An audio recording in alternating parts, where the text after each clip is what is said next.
The moment her mother turned around, childhood ended. It was supposed to be an ordinary Sunday, the kind that moved gently, without urgency.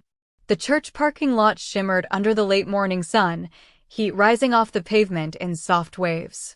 Families poured out of the double doors in clusters, laughter mixing with the distant ringing of the final bell. Somewhere nearby, a toddler protested being placed into a car seat. Someone else called out a reminder about the potluck next week. Normal sounds. Safe sounds. Marian Cole adjusted the strap of her handbag on her shoulder and stepped down the church stairs, balancing a foil-covered casserole dish in one hand. She glanced back automatically. "Lena, stay close," she called. "I am," her daughter answered. Lena was 8, old enough to insist she didn't need hand-holding, young enough that Marian still counted heads without realizing she was doing it. 1, 2, just one today. Marian smiled faintly as Lena skipped down the last 2 steps behind her, the hem of her pale yellow dress catching the light. She had insisted on wearing that dress because it looked like sunshine. Her hair was pulled into 2 careful braids that were already loosening after a morning of sitting, standing, and whisper-giggling during the sermon. "Mom, can we get ice cream?" Lena asked. "It's not even noon. That's why it's special ice cream." Marian laughed. "We'll see." They crossed the lot slowly, weaving between minivans and sedans. The air smelled faintly of cut grass and warm asphalt. A breeze lifted the church banner, making it snap softly.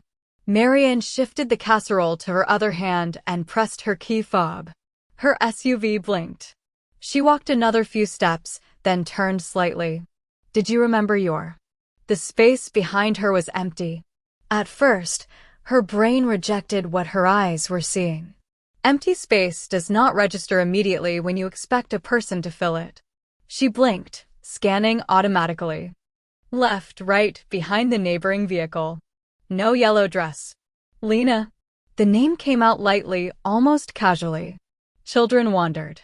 They stopped to tie shoes. They crouched to inspect bugs. It was normal. "Lena," she called again, louder. Still nothing. A small ripple of unease moved through her chest. She set the casserole inside the car without remembering opening the door. Now she turned fully, eyes sweeping the lot. Families were leaving. Engines starting. Doors slamming. But no Lena. She walked back a few steps toward the aisle between cars.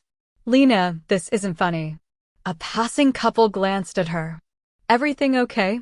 the woman asked. Yes. My daughter was right behind me." "When?" "Just now." The woman's polite expression shifted, something more alert sliding into place. They both looked around. No yellow dress. Marian's heartbeat picked up, quick but controlled. Children do not vanish in church parking lots, she told herself. She walked faster now, retracing the path from the stairs. "Lena." Her voice cracked slightly. A teenage usher paused nearby. "Ma'am? Did you see a little girl? Yellow dress, braids?" He frowned. There were lots of kids. The ground suddenly felt unstable, as though the certainty she'd been standing on had quietly dissolved. Marian climbed the steps again, scanning the entrance hall through the open doors. Maybe Lena had gone back inside. Yes, that made sense. Children forgot things. Bathroom trips. Dropped toys. She hurried in. Cool air wrapped around her as the church quieted into its post-service lull. A few elderly members chatted near the bulletin board. Someone vacuumed far down the hallway. No Lena. "Excuse me," Marian said breathlessly to the woman at the welcome desk. "Have you seen my daughter?" 8 years old, yellow dress. The woman shook her head slowly. "When did you last see her?" 30 seconds ago. Those words hung between them. 30 seconds. Not minutes. Not hours. Seconds. The woman's hand moved toward the phone. "I'm calling Pastor Eli." Something in Marian resisted the escalation. Calling people meant something was wrong. Really wrong. "I'm sure she's just..." But the sentence would not finish itself. Within minutes, quiet organization replaced the calm atmosphere. Doors were checked. Bathrooms opened. Classrooms scanned. Her name began traveling in widening circles. Lena. Lena. Sweetheart. Marian walked faster, then faster still, her breathing turning shallow. The nursery teacher approached. She's not in here. The youth coordinator shook his head. A volunteer jogged in from outside. Not on the playground. Playground. The word struck Marian like ice water. She rushed toward the back exit. Empty swings creaked gently in the breeze. The slide glinted untouched. No children. No laughter. Just absence. Her hands started trembling. Pastor Eli's voice came calm but firm behind her. Marianne, we're calling the police. I only turned around, she whispered. He placed a steady hand on her shoulder. We're going to find her. But his voice carried a tightness that frightened her more than panic would have. Sirens arrived faster than she expected, slicing through the quiet suburban streets. 2 patrol cars. Then another. Officers spread through the lot with practiced efficiency, asking questions that felt impossible to answer. What was she wearing? Did she talk to strangers? Any custody issues? Any recent changes at home? Marian answered automatically, words falling out in fragments. No, never. She was right behind me. An officer crouched slightly to meet her gaze. Mrs. Cole, we're going to review the security footage. Your church has exterior cameras. Footage. Yes. Cameras meant truth. Cameras meant timelines. Cameras meant this nightmare could be rewound and corrected. They led her into a small office where a monitor flickered awake. The timestamp blinked calmly in the corner. There she was. Marian appeared on screen, stepping out into the sunlight. Behind her skipped Lena, bright, visible, undeniably present. Marian leaned forward unconsciously. See? She was right there. The video played. A family crossed briefly between them and the camera. For less than a second. When the view cleared, Marian was still walking. But Lena was gone. The room fell silent except for the soft hum of the monitor. Wait, Marian whispered. Go back. The officer rewound. Played it again. Same result. No running figure. No struggle. No visible approach. Just a child. And then no child. How is that possible? She breathed. The officer didn't answer. Outside, the search radius expanded quickly. Neighbors were notified. Traffic cameras flagged. Volunteers organized into lines. But time, the most critical element, had already begun slipping away. Detective Aaron Hale arrived within the hour, his expression focused but unreadable.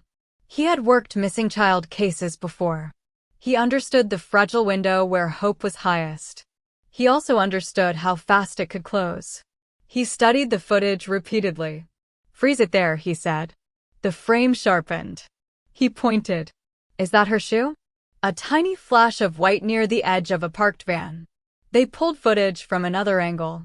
There, barely visible, a vehicle door sliding shut. No clear plate. No driver's face. Just the suggestion of movement. A silent interruption in an otherwise ordinary morning. The parking lot was locked down immediately. But the vehicle was already gone. Hours stretched. Search helicopters thudded overhead. Marian sat wrapped in a blanket she didn't remember receiving, answering the same questions again and again, clinging to microscopic details. She doesn't like loud noises. She would answer if you called her name. She knows not to go with strangers. Night fell heavier than any night she could remember. The house felt wrong without Lena's scattered belongings, a half-finished puzzle, crayons fanned across the kitchen table, a sneaker kicked beneath the couch. Evidence of a life paused mid-sentence. Detective Hale visited just after dusk. We're expanding the search statewide, he said gently. An alert is going out. Is she scared? Marian asked, voice hollow.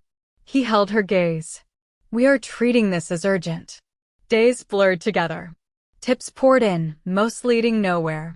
A yellow dress spotted at a grocery store. A child resembling Lena at a rest stop.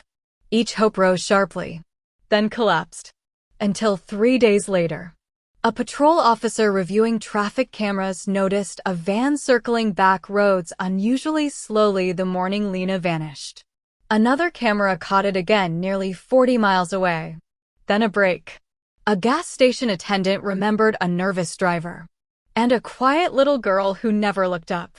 The rescue unfolded before dawn. When officers opened the van door, Lena blinked into the flashlight beams, confused but unharmed. "Hi," she said softly, as if waking from a strange nap. When Marion finally held her, the world seemed to tilt back into alignment. The unbearable pressure inside her chest released all at once, leaving her shaking with relief. Later, investigators would piece together the timeline, the seconds, the opportunity, the intention. But Marion never stopped replaying that moment in the parking lot. The turn, the absence, the forever between one glance and the next. Because the truth is both simple and terrifying. Most disappearances don't begin in dark alleys. They begin in ordinary places, during ordinary routines, on completely ordinary days. Sometimes safety is not about fear, it is about awareness, about staying connected, about noticing the spaces behind us. If this story left your heart racing, let it also sharpen your awareness. Talk with the people you love about staying close, about checking in, about trusting instincts when something feels even slightly wrong. And if you believe stories like this matter, stories that remind us to look out for one another, subscribe to Silent Evidence, where every story is a reminder that awareness can make all the difference.